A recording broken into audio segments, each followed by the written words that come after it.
A warm welcome to our highly esteemed viewers. The Bible says in Psalms 118 verse 24 that this is the day that the Lord has made. We will rejoice and be glad in it. Did you know that where I'm standing today is the main road that leads to the facility of Kingdom Life Tabernacle? Now, with unwavering faith, belief, and determination, the ministry over 10 years ago was able to acquire its first piece of land in Shirinya, Chikonko. And this happens to be the road that leads up to it. Isn't the Lord good? Lo and behold, today we have our own place, our own permanent place. I believe that is a story that you and I are very excited to be hearing today.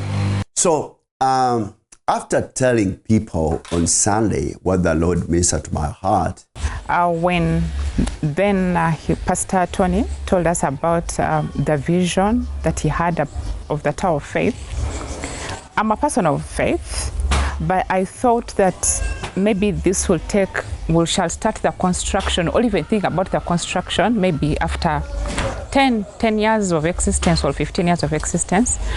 But it was all amazing how it has all rolled out within the shortest time possible. So it is really a dream come true, and it really shows that God is really faithful when he says.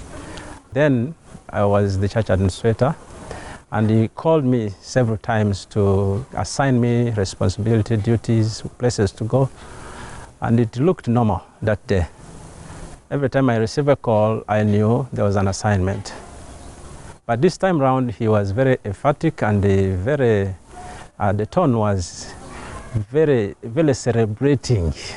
I knew something big had hit us because we believe in God for a lot of money to start the project. One time, Apostle asked me, how are we going to build the Tower of Faith? Actually, I had no answer at that time, because this was a very huge building, which means it will take a lot of money. And we were very few people by that time in the church, where we don't expect those people to build that building. On Monday, I come back to my office early in the morning. When I came, I found a catch envelope slipped through my door. Now I got excited. It was kind of a bit heavy. Wow. I was imagining, Lord, on Sunday I must have preached very well. This time you decided to send an angel to send me a big envelope. After I even started making a budget, I knew this was good money. So by that time I was driving a pickup truck, which I named Hammer. So I needed brand new tires. I needed to fix a few things. So I went on my table, started making a budget of these. Then after that, eventually I opened the envelope, and the envelope had a later termination of service as a church. I said, what? I danced. So I was very excited. Now the reason why I danced and got excited, actually, it was a confirmation of the word that God had spoken to me, that your time to stay in this place is up. That's why one of the letters I ever cherish in my life is that letter of termination of service, because there is no now more evidence that I needed practically that God has spoken to us than just that letter. It was just a confirmation. So I jumped, I danced, I worshiped, I went down on my knees, I praised the name of the Lord. So after that, I said, okay, let me call this younger man. By that time, he was our administrator, Chuba Peter. I called him, said, come, God has just done a miracle. By that time, I was still working with SARS Foundation from Golobi. So he came, said, by the time he calls you, maybe somebody has just dropped a sack of $1 million, so I must go and we celebrate the Lord together. So he comes, I tell him, son, let's dance. So we danced, two of us in the office. We praised the name of the Lord. I lifted. I don't know what was going in his mind. So when he called, I was very excited. He told me, jump on the immediate border you can see. And I knew this was so big. I jumped on the first one I saw, and it rode me very fast to Kua Complex, climbed upstairs very fast, just to knock, and he said, come in. I was very excited. When I looked at his face, he was so calm. He was so confident. I knew it was just to bust something big, something mega, that this is the day that the Lord has always preserved for us to go to the next level.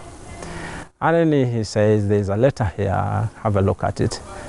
When I opened the letter, reading the letter, his eyes were on me,